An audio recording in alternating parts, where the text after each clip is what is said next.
This was our Valentine's Day present from our beloved government during the budget 2023. For residential properties, the portion of the value of the property in excess of $1.5 million and up to $3 million will be taxed at 5%, while that in excess of $3 million will be taxed at 6%. Now, I posted a video just days before the budget was announced on whether property investment is worth it in Singapore. Let's see how these new changes has affected our opinion. I'm going to approach this using our storyboarding 101: why, what, who, when, where, and how. But let's kick when and where out from this video because the stamp duty changes has already started since 15 February in Singapore. Duh! Now let's start with the why. Why? As Deputy Prime Minister Lawrence Wong mentioned, This is expected to generate an additional $500 million in revenue per year. But the actual amount will depend on the state of the property market. it is to generate additional revenue for about additional $500 million depending on the market. Does it help to slow down the market? Maybe. For the uninformed ones, they might be more prudent. But does it crash the market? No, this is not the intention. Now let's move on to the what. What? As the start of this video suggests, buyer stamp duty for residential property prices for $1.5 million and above will be increased for initial tax at 4% margin to 5%, while residential property above $3 million will be increased to 6%.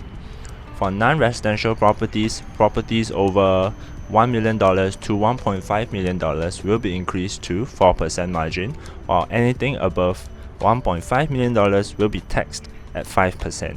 So now, to understand who are affected by the change in buyer stamp duties, let's focus on the residential portion of it and look at this in 3 categories.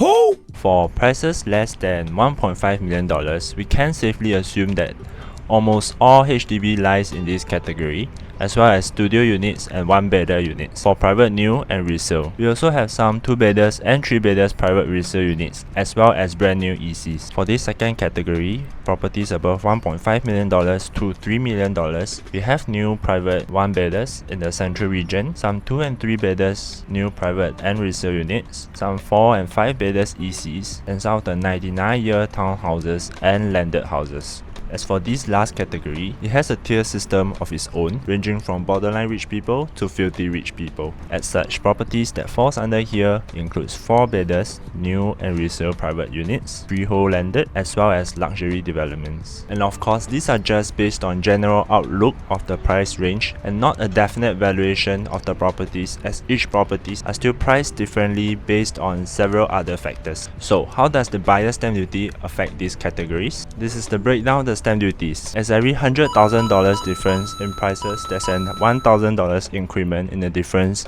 for the 5% tax and $2,000 increment for every $100,000 difference in price for the 6% tax. For instance, a $2 million property stamp duty on Valentine's Day could be $64,600, whereas after it is $69,600, a $5,000 increase. And a $2.1 million properties could be $68,600 on Valentine's Day and before, but now it is $74,600, a $6,000 increase, and so on. So to determine how it affects them, let's see who are likely to be the pool of buyers for each categories.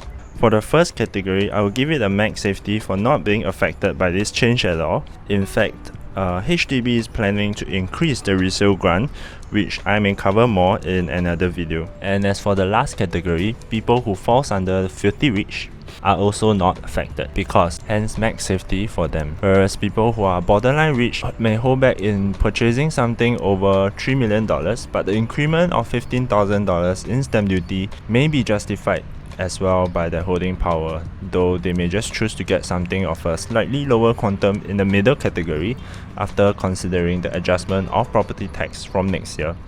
So I would give these people 1 safety check mark. As for the people in the middle category, I will give them a 2 safety check mark, as the profit from some of the new developments far outweighs the increment of the buyer's stamp duty. If you haven't watched my breakdown of Singapore property investment, you can watch this video to find out more. So there we have it. In the longer run, property prices in Singapore is still strong and supported. But what do you think? Thank you for watching, and I'll see you in the next one. Society of Home.